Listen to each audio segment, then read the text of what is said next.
my internet's down 4 times. The internet's been wonderful. Time to go. Okay, I think it's working.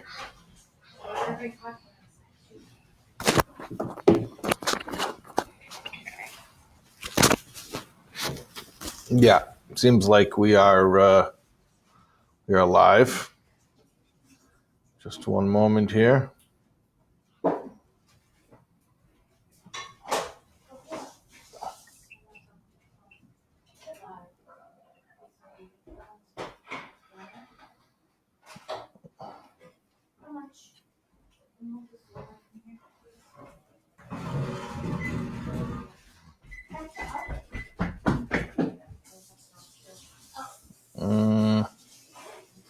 Yeah, you're live. You can talk. Yeah, one problem is I don't. Hi everyone. I don't see the screen anymore that allows me to put the title or to do the cross post. No, don't worry about that. Forget about that. Forget about it. Just go for it. You're live. Just... Oh, I know that I'm live. You're live also because you're on speakerphone talking to me. So you want me to just go ahead and give the class? Please, okay, no problem. All righty. We're having fun with technology over here. Okay. Excellent. So welcome to my home. We are all at home right now. And that is the topic of today's class, is the importance of the Jewish home. I'll tell you a story that happened to me once. I was once speaking on a panel, a panel for basically for community leaders, Jewish community leaders, mostly rabbis, but some lay leadership as well. And one of the questions somebody asked me, he says, I am the president of such and such synagogue. And he named the name of the synagogue. It is a well-known and prominent congregation. So I won't say where, in what city, what part of the world, it doesn't matter. But anyways, he says, I'm the president of the synagogue, and we have a problem. We are challenged with convincing the women of the congregation that they have a central role in synagogue life. How can we convince them that they have a central role in synagogue life? And I said to him, well, why do you think that you can fool them? Why would you tell them they have a central role in synagogue life? And he got very, very upset. He looked upset. And right then and there, I knew exactly what was happening. See, let's just pause the story for a second. You have to analyze what's going on here. He already introduced himself. What did he say? Who is he? He's the president of a synagogue, right? So his power comes from the synagogue. So obviously, the more constituents he has, the more people who find their connection through the synagogue, then the greater influence he has. That's because that's his position. He's the president of the synagogue. So, which I was aware of. And so I understood I was disappointing him when I said, why are you going to try to tell women they have a central role in the synagogue? So I said to him, instead of trying to fool the women and tell them something that's not true, why don't you respect their intelligence and tell both the women and the men something that is true, which is, and this is, if I didn't please him already, this was really the twist of the knife. I said, why don't you tell both the men and the women the real truth, that the synagogue is not the center of Jewish life.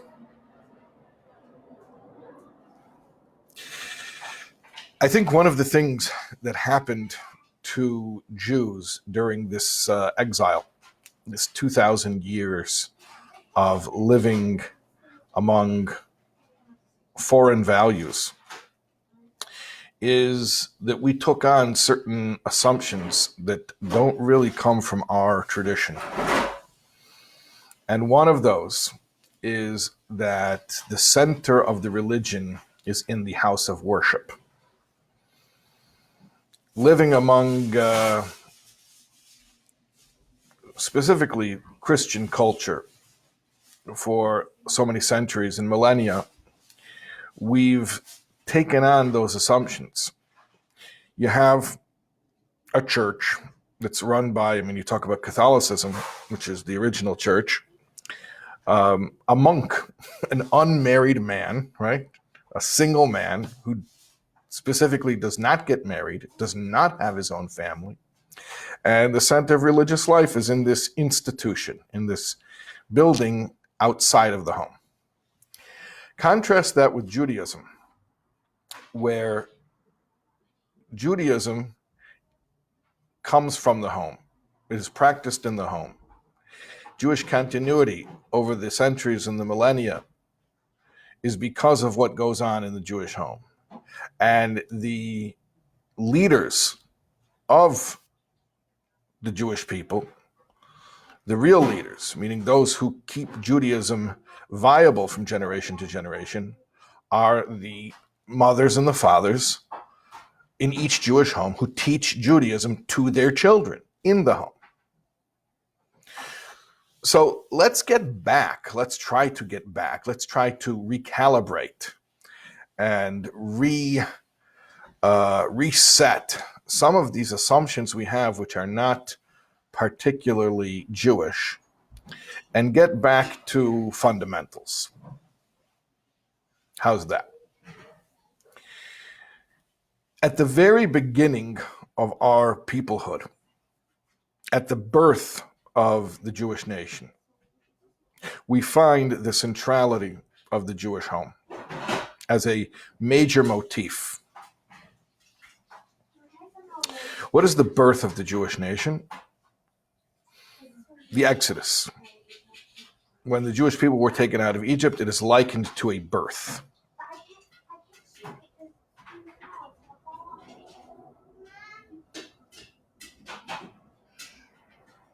Why is it likened to a birth?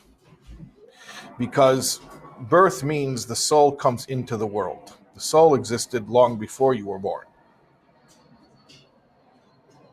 When you're born, your soul enters the physical world. So too, the Jewish people as a spiritual entity existed before the Exodus. In fact, from a mystical perspective, the Jewish people existed before the creation of the world. The spiritual idea of the Jewish people, the souls of the Jewish people. But when did the Jewish people enter the world as souls and bodies, as a nation here in this world? With the Exodus and then with the giving of the Torah at Sinai. So the Jewish people entering the world, being born, so to speak, as a nation, is the story of the Exodus. And at the very beginning, at the time of the Exodus, where were the Jewish people found? We're told that on the night before the Exodus, before Hashem took us out of Egypt, every single Jewish person was at home and could not leave the home. There was the Korban Pesach, the Passover offering. And the Passover offering is normally performed during the times when the temple stood, in the temple in Jerusalem. People would take their sacrifice, their offering, their goat or their lamb, to the temple in Jerusalem, and they would slaughter it there, and they would sprinkle the blood on the altar, and then bring that offering home to eat it. But on the first night of the Jewish peoplehood, before the Jewish people were even taken out of Egypt, all of that was normally performed in the temple was performed in the Jewish home. The sacrifice, the sprinkling of the blood, they didn't sprinkle it on the altar, but what did they do? I'm sure many of us are familiar with the story of the description of the sprinkling of the blood on the doorposts, on the two doorposts of the house, and on the header over the door. So all of the things that would normally be done in the temple were instead done in the home. What's the point? What's the message? You could say, from a practical perspective, they had no choice. They had no place. They didn't have a temple yet, right? The temple wasn't built until after the Jewish people entered the land of Israel, and they hadn't yet entered the land. Before they entered the land, they had 40 years in the desert, and they had a temporary temple-like structure called the Mishkan, the sanctuary, which was portable. But they didn't even have that yet, because they hadn't even left Egypt. So they didn't have a central place of worship. They didn't have the temple or even the portable sanctuary. So they had no choice. But if you look in the description of this offering in the Talmud, the way the Talmud describes what happened on that first night, what it says is that not only that it was a dispensation or a leniency that they were allowed to do the sacrifices at home, it was actually an obligation. They had to do the sacrifice at home. In other words, what does that mean? That means, for all intents and purposes, on the first night of Jewish peoplehood, the home was the temple. Even though later on there would be built a central location with a central altar, from the beginning of Jewish peoplehood, the message was made clear about the centrality of the Jewish home. And that this is a message and a motif that would continue even later, after there would be a central place of worship, a temple.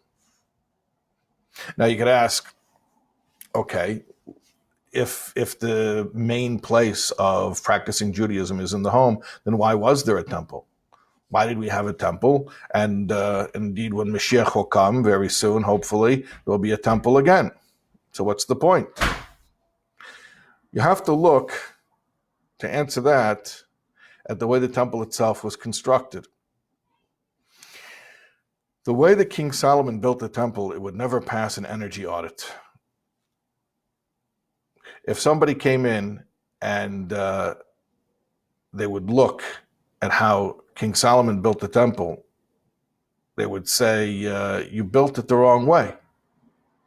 In the olden days, the windows were built narrow on the outside and wide on the inside, so that the light and the warmth of the sun would sort of diffuse and spread out inward into the house. And that way, they would maximize the effect of the sun. The way that King Solomon, however, built the temple was the exact opposite.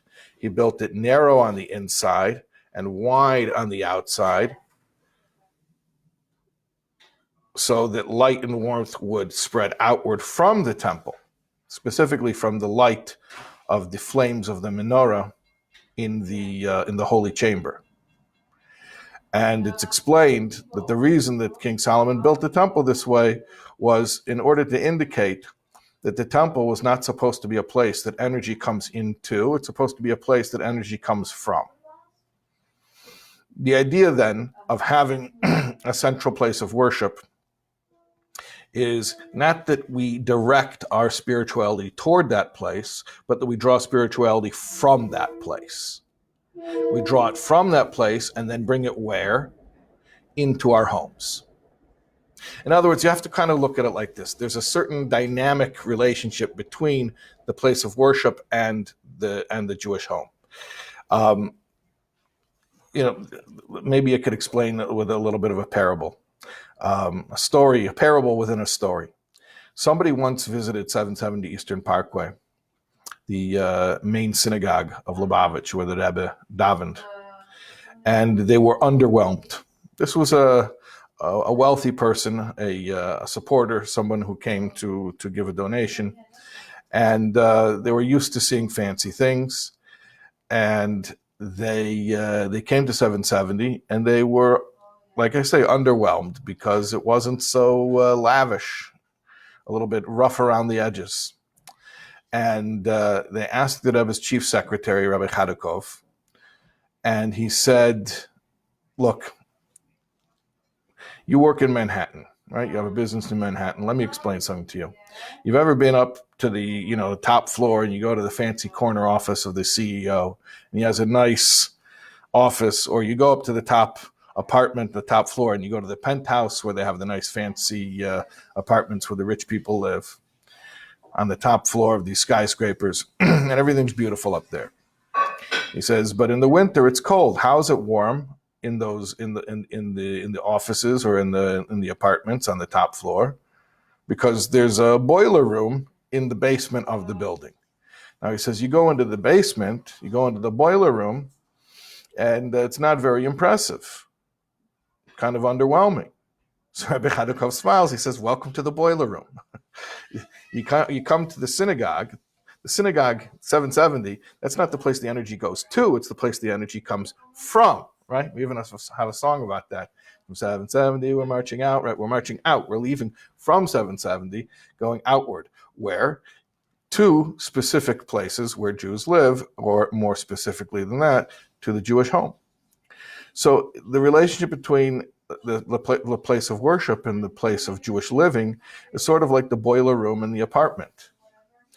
The boiler room provides heat for the place where the people live, and they sort of both need each other. They both have different functions that are complementary to each other. So if you have a boiler room that's pumping heat to nowhere, there's no apartments, there's no offices in the building, the boiler room has no point. But on the other hand, if you have apartments and offices and you don't have a boiler room to provide heat for them, then those places are cold. So they both need each other. So we have to understand like this. When we go to synagogue, what's the point? The point is to draw inspiration from there, but then to bring it home. We go to synagogue only to bring things home from there to our day-to-day life. Interesting that on the holiest day of the year, in the holiest place in the world, Yom Kippur, in the Beis HaMikdash, the Kohen Gadol, the high priest, would perform various different rituals that would secure atonement and forgiveness on behalf of the Jewish people. And it's interesting, if you look in the Yom Kippur davening, the prayers that we say every year, there's a very long section in the Musaf prayer that describes the high priest's task, the Aveda, the task for that day, the multiple tasks that he performs, to various different sacrifices in the temple. And at the very end of that description, it says he takes off his uniform, his priestly garments, he puts on his street clothes, bigdei atzmei, his own clothes, regular clothes, and he goes home. Why is this pertinent to the narrative? I understand that we need to hear about all the different sacrifices that he performs and how many times he enters into the Holy of Holies and how he sprinkles the blood and how he changes from the golden vestments to the white vestments and all these different ritual things. But at the very end, it says he goes home. Who cares that he goes home?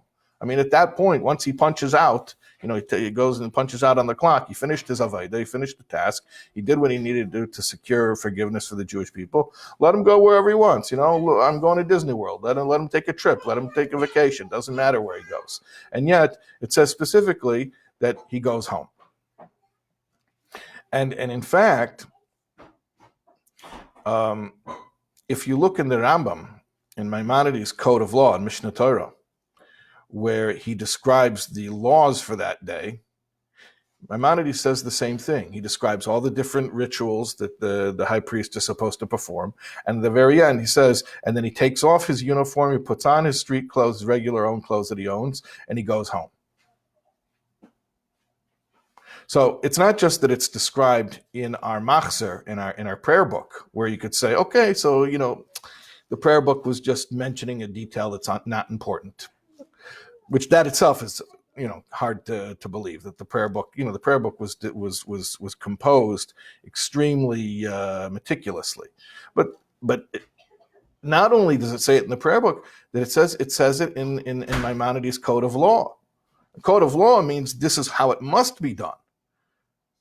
This is the obligation. That's a very difficult thing to understand. He just finished doing his obligations. The high priest just finished doing all the things that he needs to do in order to secure atonement for the Jewish people on the holiest day of the year. So now he's finished, and you're continuing to say now he has to put on his regular clothes and he has to go home? He just finished what he has to do. And it's pointed out, the Rebbe points out, that actually this is the whole point of the spiritual service of the high priest for that day. That everything that he did before that culminates in this final detail. It's not a superfluous detail. It's not of secondary importance. It's actually of primary importance. After all the holy things that the high priest does in the holiest place in the world, in the temple in Jerusalem, and entering the Holy of Holies, and all the spiritual rituals and sacrifices that he performs that day, at the end, the main point is what? He takes off his uniform, puts on his regular clothes, and goes to his home. That after a spiritual high, after being in a spiritual place, the whole point is to take it home. And until you take it home, you haven't completed the entire purpose for which the spiritual experience was given to you. So yes, in Judaism, we have places of worship and we have homes, but it's not like in other ideologies where the religious center is in the house of worship and then the home is sort of neutral ground. No, the home and the place of worship are both important in their own way. And in a certain way, the home is even more important because that is the target, that is the goal where the spiritual energy is supposed to reach, right? Like the heat from the boiler room is supposed to go up to the apartments and to the offices. Or like the light in the temple was supposed to go out of the windows and reach each individual Jewish family and home, which is actually what the Torah says very clearly when Hashem tells Moses to tell the Jewish people to build a sanctuary. He says, "V'osu li mikdash, make for me a sanctuary, v'shechanti b'seicham, and I will dwell within them." And the commentaries point out, grammatically, it should have said, "I will dwell within it," right? Build me a sanctuary, and I will dwell within it. And yet it says, "I will dwell within them." And what does that mean? It means the purpose of the sanctuary was not that God should ultimately rest within the sanctuary, but that it should emanate out from there and dwell within them, plural, all of them, in each individual Jewish person's home and family and life.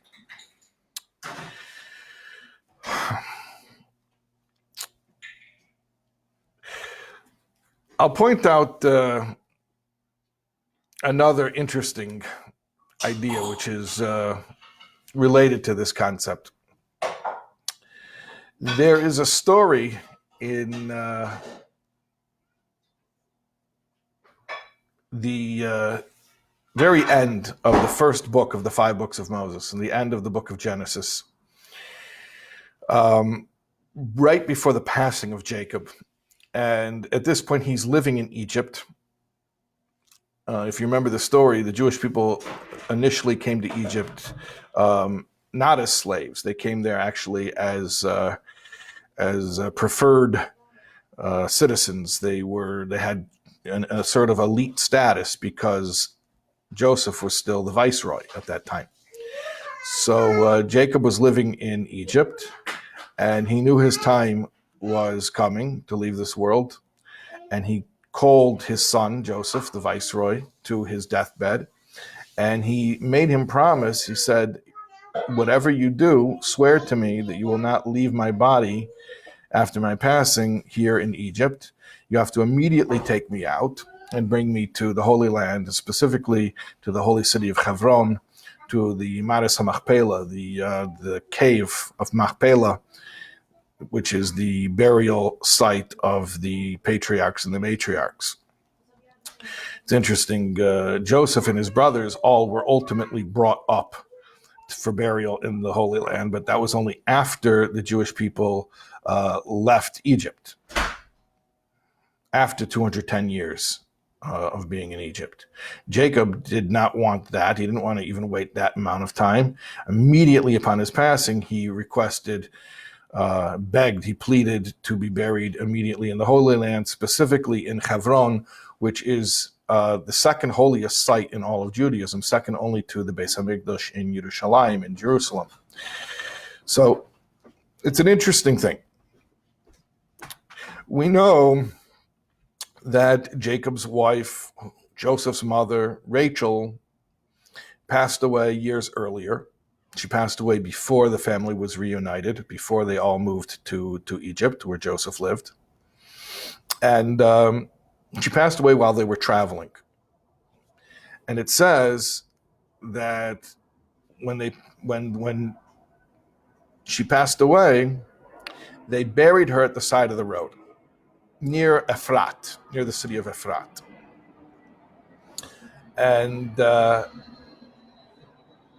at this time, when Jacob is pleading with his son Joseph, whatever you do, make sure that I'm buried in the cave of the Machpelah in Hebron, it sort of brings up an uncomfortable question.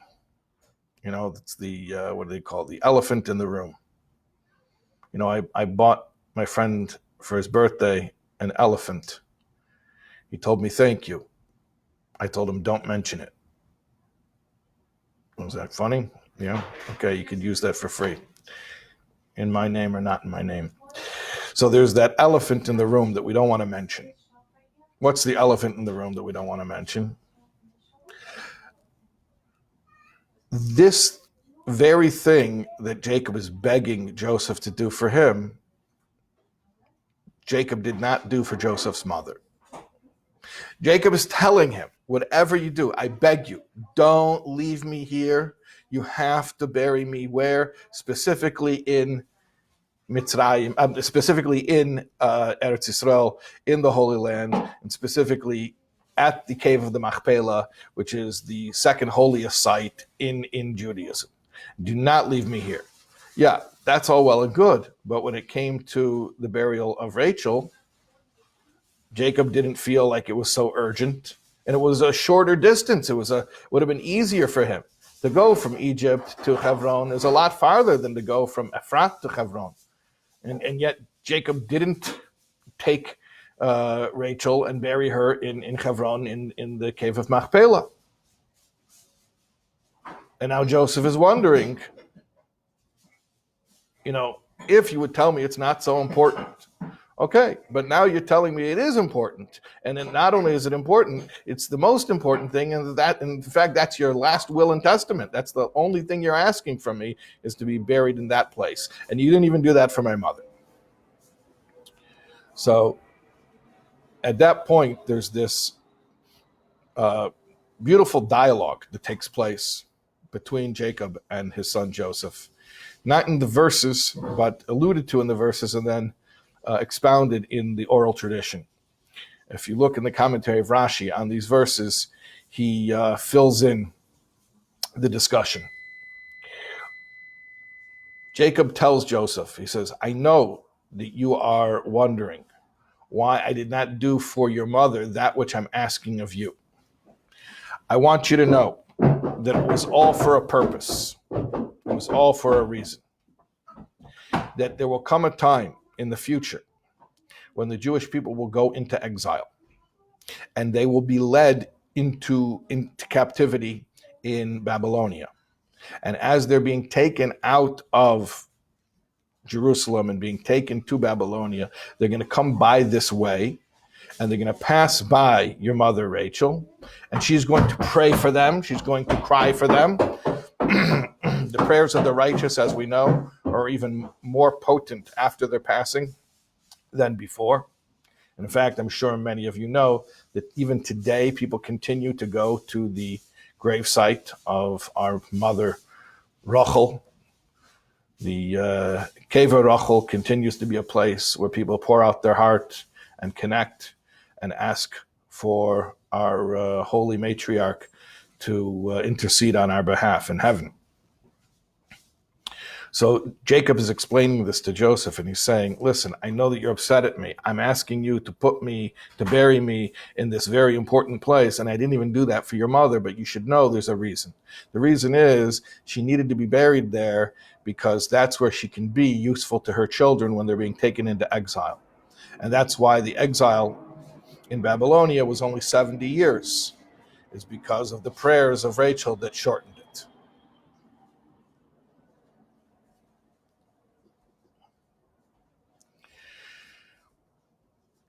So let's look at this.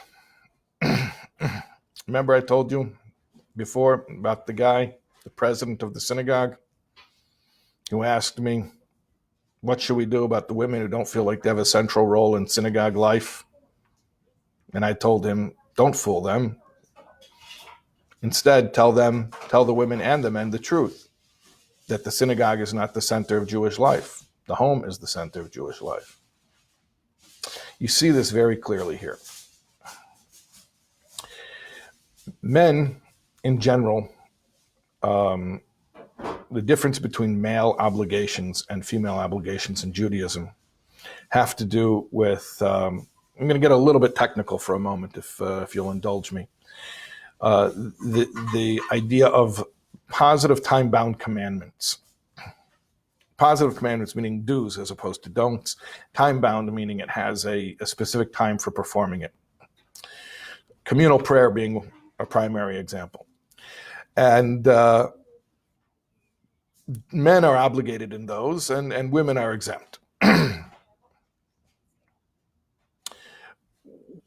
Another way to describe this is the difference between doing and being.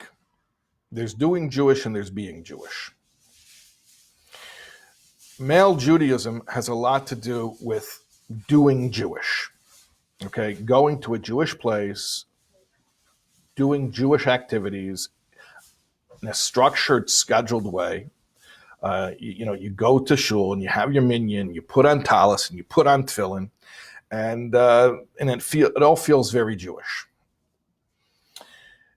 Then there's being Jewish. What's being Jewish as opposed to doing Jewish? Being Jewish means it doesn't matter what you're doing. Whatever you're doing, it's Jewish because you're always being Jewish. You are a Jew. When a man comes home from shul and he sits on the floor with his kids and he plays Uno, that is also Jewish. Everything we do is supposed to be Jewish. The problem is that because of the way that men are wired psychologically, and this has to do with the way that men are wired spiritually, which Kabbalistically we could explain as being the difference between the 6 emotions and the Sphira of Malchus, which are like the 6 days of work and the Sabbath. The 6 days of work are 6 days you shall do, and the 7th day you shall rest, which is another way of saying 6 days you should do, and on the 7th day you should be. So men being more tied into the what we call Zeranpin, or the 6 emotions of the world of Atzilus. I'm being somewhat Kabbalistic for a moment, but the technical terms are not so important if you're unable to follow. The point is that men are tied into this level of doing, the energy of doing, and therefore male religious experience has a lot to do with doing Jewish stuff. And when we don't have that stuff to do, we kind of feel a void. We feel like, we don't feel very Jewish. Like night of Yom Kippur, Kol Nidre, if you're not in shul, you're not there where the chazan is singing beautiful and the rabbi is giving a great speech, it just doesn't even feel like Yom Kippur. And yet, you want to talk reality, how many Jewish mothers are home on the night of Yom Kippur at the time of Kol Nidre, and they're not hearing a chazan sing beautifully, and they're not seeing everyone dressed in white like angels, and they don't see the ark opened with all the Torah scrolls being brought out, and they don't hear the rabbi's beautiful speech, and they don't hear the beautiful prayers of the congregation. They're at home dealing with the home, dealing with the children, feeding children sandwiches on Yom Kippur. And the question is, which experience is more Jewish? And the answer is, well, I know which one feels more Jewish. It feels much more Jewish to be in shul, doing something that's a Jewish activity, and feels very, very spiritual, feels very, feels very religious.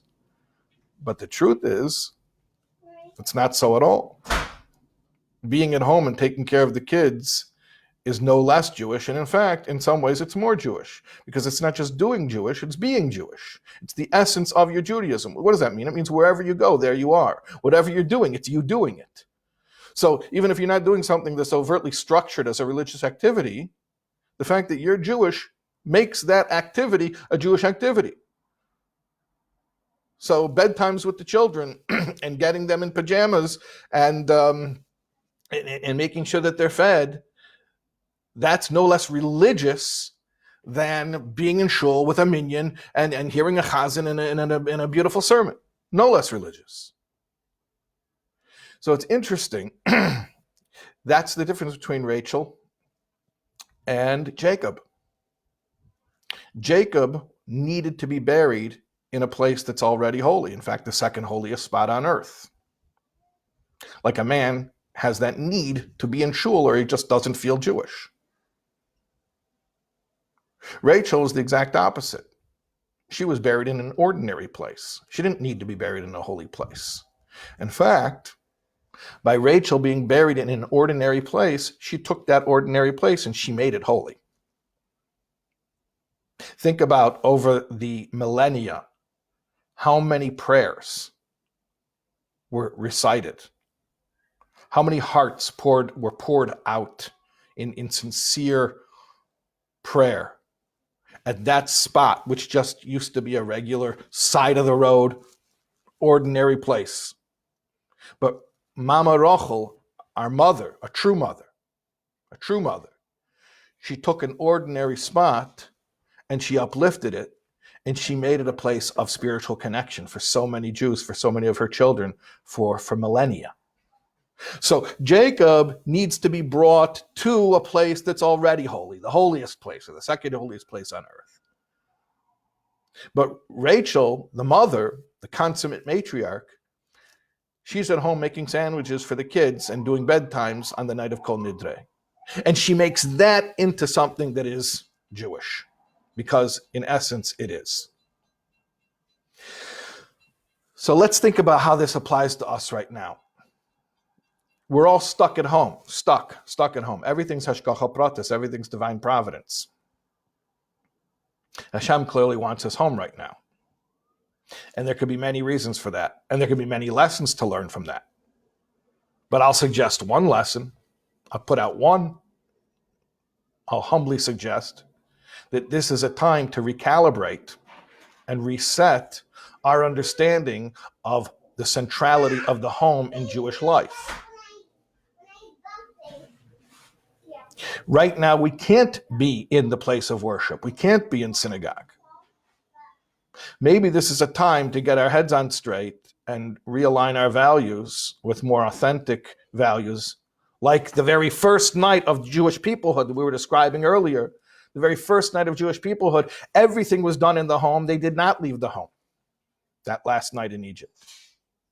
And maybe when we go back to shul, and hopefully when we leave our houses, next time we go to a place of worship, it'll be the Holy Temple in Jerusalem, the third temple, which will stand forever, because we're expecting Mashiach very, very soon. But the next time that we go to a place of Jewish worship, maybe very soon, maybe we'll go with the attitude that the place of Jewish worship is not the target. The Jewish home is the target, and that the light and the warmth and spirituality that emanates from the temple is emanating outward and landing where? In our homes, in our lives. Ultimately, that's the point for which we came to this world, is to make our little corner of this world into a miniature temple. So At this time, when we have this opportunity to focus on the family and on the home, it would be a good time to start to realize that this is Judaism. This is Judaism. This is not second best. This is not a consolation prize. This is the way that it's always meant to be. I'll tell you something that I find interesting. I never heard this pointed out before, and I didn't hear that the Rebbe said this, but it seems very, very apparent to me. You may be aware of the fact that the Rebbe came out with 10 mitzvah campaigns. The mitzvah campaigns were to raise awareness and observance of various mitzvahs. The first campaign was Mivtza Tefillin, the Tefillin campaign, which started on the eve of the Six-Day War in 1967. And the Rebbe sent out his Chassidim to put on tefillin with Jewish men wherever they could be found. And then there were 9 subsequent mitzvah campaigns. I was looking at the mitzvah campaigns and I was thinking, all of them have the purpose of reinvigorating Jewish life, reawakening Jewish observance. That's what they were for. If you look at the 10 campaigns, not one of them requires a shul. Not one of them requires an institution or a formal place of organized religion. Not one of them. But many of them require a Jewish home. Some of them can be done anywhere, but some of them can only be done in the home, and some of them primarily are done in the home. So let's begin with tefillin. Tefillin is not something you need a synagogue in order to put on tefillin. Tefillin you can put on anywhere. How many pairs of tefillin were put on a street corner? Because, excuse me, sir, you're Jewish. Would you like to do a mitzvah? Would you like to put on tefillin, right? What's tefillin? You're about to find out, right? So you can put on tefillin anywhere. At this time, when we're home, there shouldn't be any less tefillin. Maybe there'll be more. But tefillin doesn't have to suffer at all because we can't leave the house. Shabbos candles. Well, Shabbos candles are primarily for the home. The point of the Shabbos candles are to bring shalom bayis. It says in the Code of Jewish Law, the purpose of the Shabbos candles is to bring shalom bayis, peace in the home. Home. And if you want to talk about the technicalities of it, you're supposed to light Shabbos candles where you eat your Shabbos meal. The Shabbos meal is, generally speaking, with the family at home.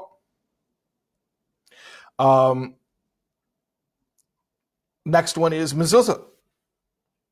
Well, mezuzah not only is it related to the home, the whole obligation to put up a mezuzah is when you have a home. You enter, you own or you rent, but the point is that you have residency in a place, you live in a place, and you put up a mezuzah. So the whole idea of mezuzah is related to the home.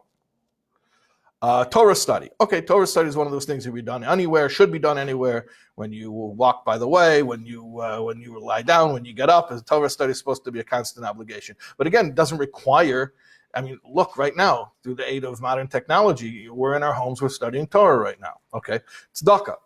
Tzedakah could also be done from the home. Not only can it be done at home, but tzedakah is a central place. The home is a central place for tzedakah. Many people may not know this, but the Rebbe very strongly wanted that every home should have a tzedakah pushka, a little can or canister for putting money for charity.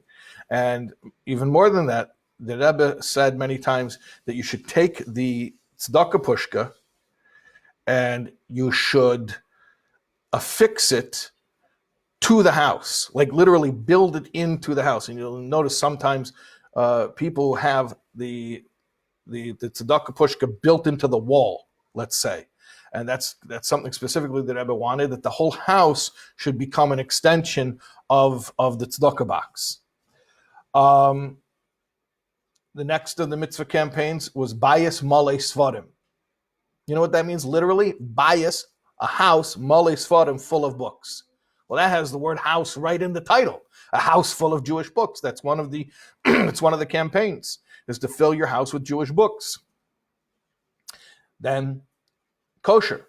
I mean, kosher, you have to keep kosher everywhere. But the biggest thing with kosher is making a kosher home, making your house kosher. You keep 2 sets of dishes if you eat both meat and milk, and maintaining kashrus in the home, having a kosher home. Then there's love your fellow, avsro. That you could even do that at home. That's probably the hardest place to love your fellow, is at home. But we won't talk about that right now. We can talk about that another time. Chinuch. The next one is chinuch, is education.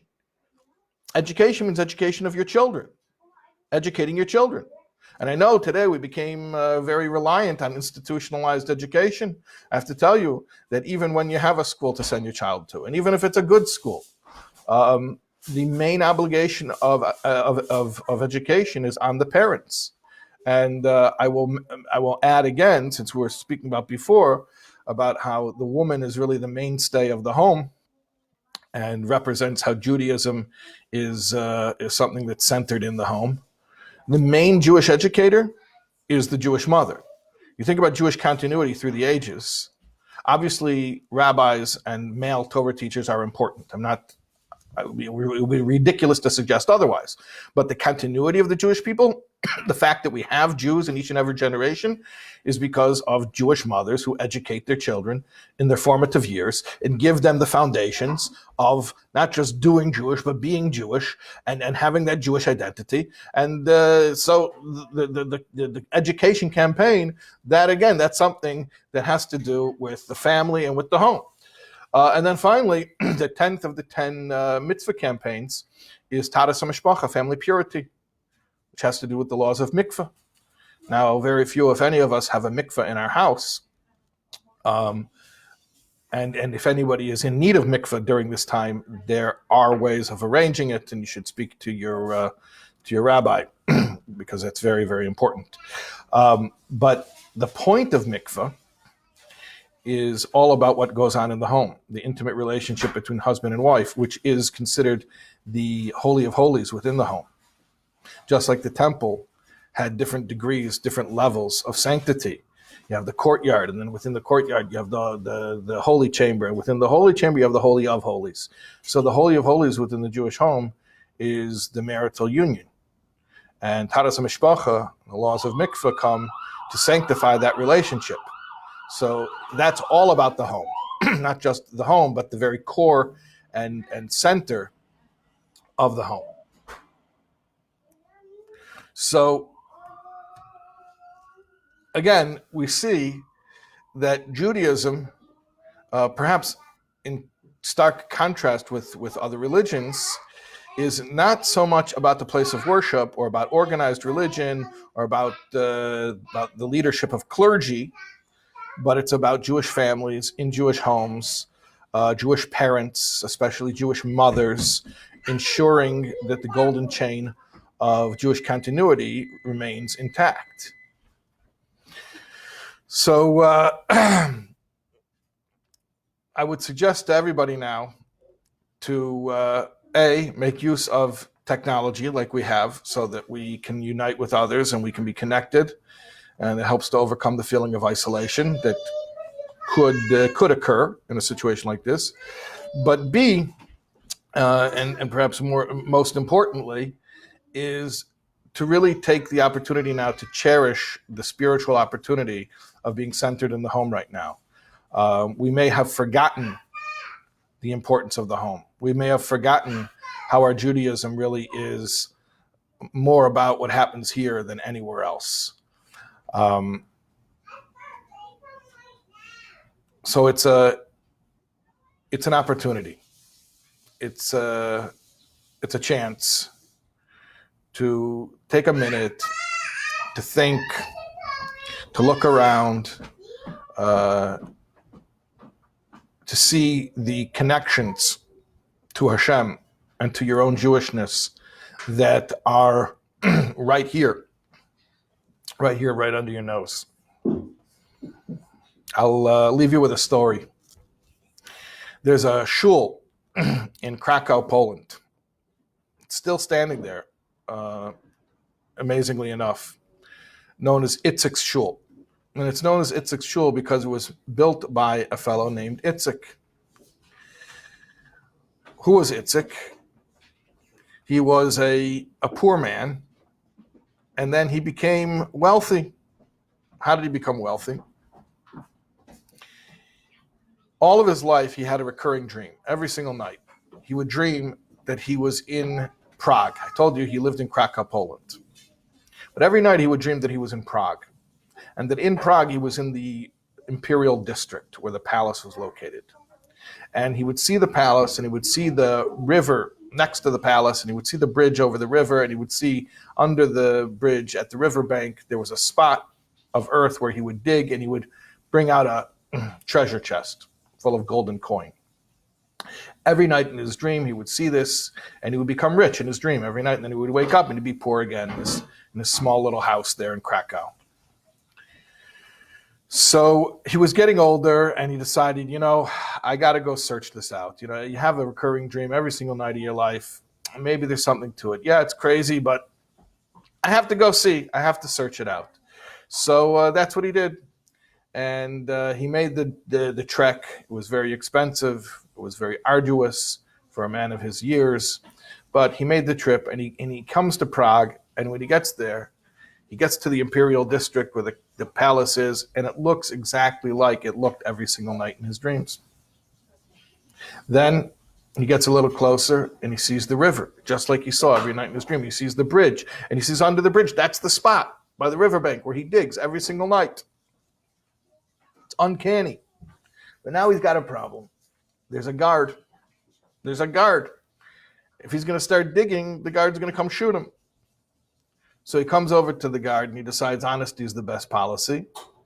And he says, look, I know this sounds crazy, but I'm going to just tell you the truth. I have this recurring dream every night of my life that I'm in Prague, and I'm at the palace, and under the river, under the bridge next to the river, there's this spot, and I dig, and I become rich. And the guard laughs. And he says, oh, if everyone were as foolish as you, do you know where I would be right now? The guard says. He says, every night of my life, I have a recurring dream. I dream that I'm in Krakow, Poland, a city, a country where I've never even been in my life. And in Krakow, I'm in the Jewish quarter, which I can assure you in real life, I would never even step foot there. And then in the Jewish quarter, I dream that I'm in this particular house, and he describes the house. And in the house, there's an oven, and I push aside the oven, and under the oven, there's loose floorboards, and I lift them up, and there's a treasure. And then I become rich. Itzik hears this. He says to the guard, I think I forgot something at home. He turns around, he goes all the way back to his house, he pushes aside the oven, he lifts up the floorboard, and there is the box full of gold coin, and he becomes wealthy. And with his wealth, he did many acts of charity, including building the shul known as Itzik's Shul, which still stands in Krakow. Itzik's treasure was right there at home all along, and he had to go on a journey in order to find that out. Hopefully, our journey right now has led us back home to discovering our treasure, the treasure that is right under our nose and has been all along. Everybody stay safe and healthy, be careful, and check in on each other. Use technology to remain connected. And I thank you very much for this opportunity. We will, God willing, do it again sometime.